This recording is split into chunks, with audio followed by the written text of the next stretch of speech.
Capítulo 3. A batalha pela cama do rei. O tom é de intriga política, pressão e a falha do poder suave. A segunda fase da guerra não foi travada com sermões. Foi travada nos corredores do castelo. Foi uma guerra pelo único homem que importava, o rei Andric. Depois do sermão do pão envenenado, Elara parou sua caridade. Ela não tinha escolha. As mães, agora aterrorizadas pela condenação eterna, puxavam seus filhos para longe dos portões do jardim. Elara havia se tornado um tabu. Ela tentou usar seu poder como rainha. O poder de sua cama. Ela foi para Andric, não com raiva, mas com lágrimas. Ele me humilhou, Andric. Ele me chamou de demônio na frente de toda a corte. Andric, como sempre, tentou acalmá-la. Ele era um homem preso na armadilha. Ele não quis dizer você, querida. Ele estava falando, em termos gerais. É assim que ele é. Ele estava olhando para mim. Ela insistiu. Você tem que fazer alguma coisa. Ele é seu súdito. Você é o rei. E ele é o arcebispo. Andric explodiu, e Elara recuou. Era a primeira vez que ele gritava com ela. Você não entende, Elara? Você não entende esta terra. O rei governa o corpo. A fé governa a alma. Se eu forçar Teron a se curvar, as almas deste reino se levantarão contra mim. Então você não fará nada? Você vai deixar ele me chamar de herege? Eu vou. Andric hesitou. Eu vou falar com ele. Pedir que ele seja mais gentil. Mas Teron não estava recebendo ordens de Andric.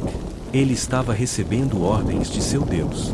Enquanto Elara usava o poder suave, Teron usava o poder real. Ele foi ao Pequeno Conselho. O Pequeno Conselho de Andric era composto por velhos lordes.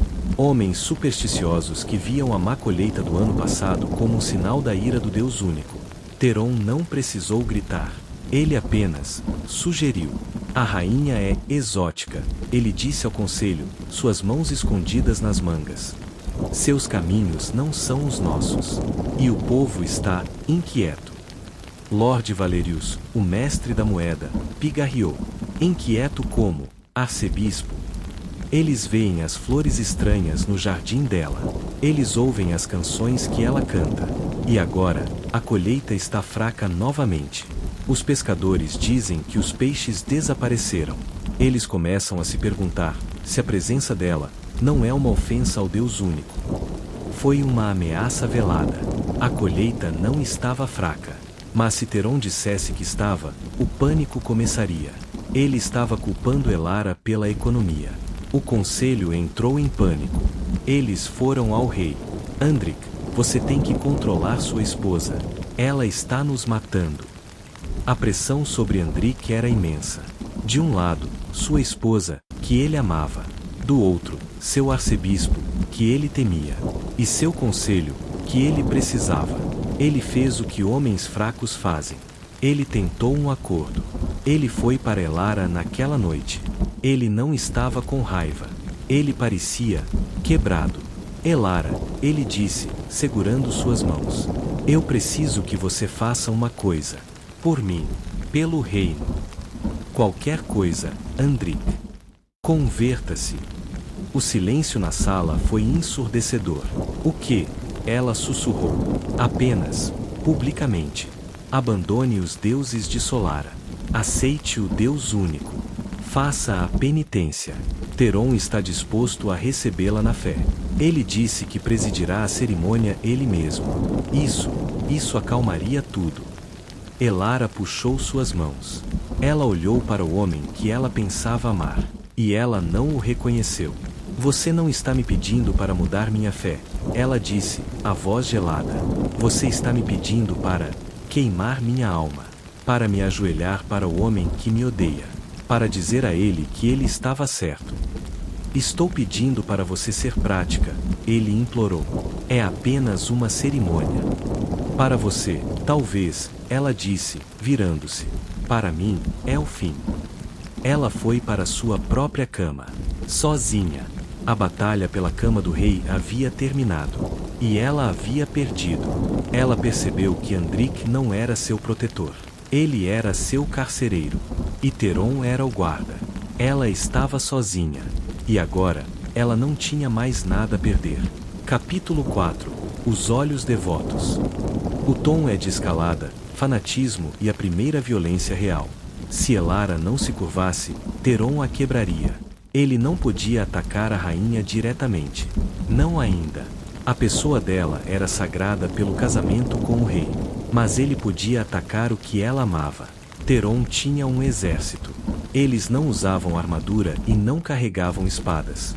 Eles eram os olhos devotos. Um grupo de fanáticos, mendigos, órfãos e viúvas que viam o arcebispo não como um líder, mas como um profeta vivo. Eles eram seus olhos e ouvidos na cidade. E, quando necessário, seus punhos. Elara havia trazido consigo de Solara uma pequena comitiva. 10 pessoas. Entre elas, estava Lisandra, uma mulher mais velha, de cabelos grisalhos, que fora babá de Elara. Ela era uma sacerdotisa de Solara, uma mulher gentil que cuidava do jardim de Elara e liderava suas orações privadas. Lisandra foi o alvo. Começou com sussurros. Os olhos devotos espalharam a história. A dama do jardim não era a rainha. Era a velha, a bruxa, a que cantava para as plantas e amaldiçoava a colheita. Uma noite, 2 olhos devotos jovens, com o fogo do fanatismo nos olhos, seguiram Lisandra enquanto ela voltava do mercado. Eles a encurralaram em um beco. Eles não a machucaram. Eles apenas cuspiram nela. Bruxa pagã, vá para casa. Deixe nosso pão em paz. Lisandra correu para o castelo, aterrorizada. Elara ficou furiosa. Ela exigiu que Andric prendesse os homens. Andric enviou a guarda da cidade. Os guardas voltaram de mãos vazias. O que aconteceu? Andric exigiu. O capitão da guarda, um homem pragmático, coçou o pescoço. Meu rei, fomos ao beco.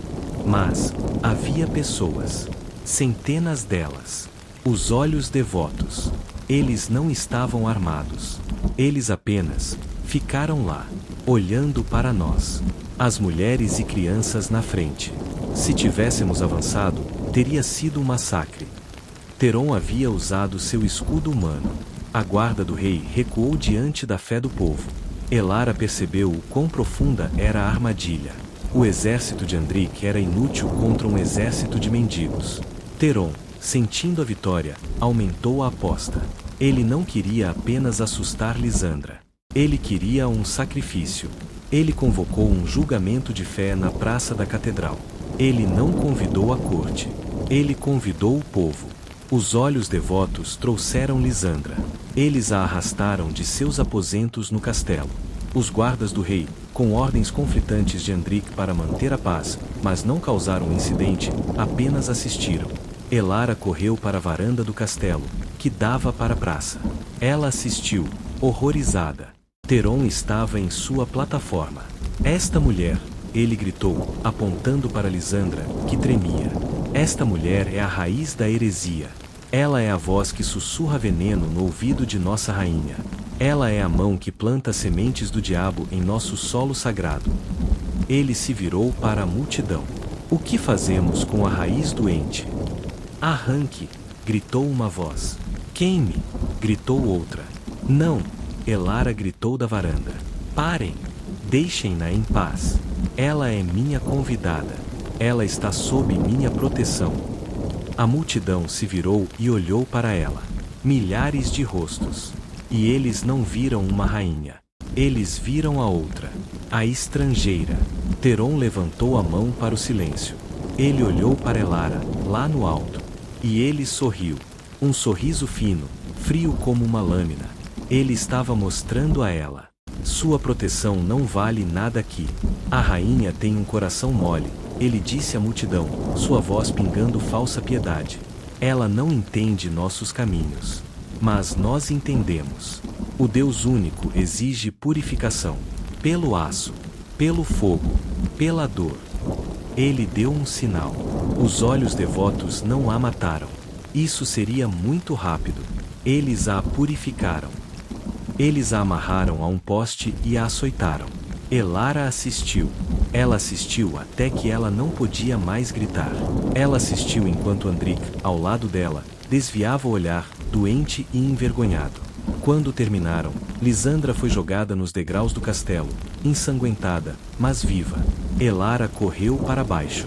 Ela embalou sua velha amiga em seus braços, chorando. Mas enquanto ela chorava, seu coração não se partiu. Ele endureceu. Ela olhou para a catedral, onde Teron ainda pregava. O luto se tornou gelo. O medo se tornou ódio. Ela havia tentado ser uma lâmpada. Eles a rejeitaram. Agora, ela seria o fogo. Ela não estava mais sozinha por fraqueza. Ela estava sozinha por escolha. A guerra tinha mudado. Não era mais sobre fé. Era sobre sobrevivência. E ela estava disposta a fazer qualquer coisa para sobreviver.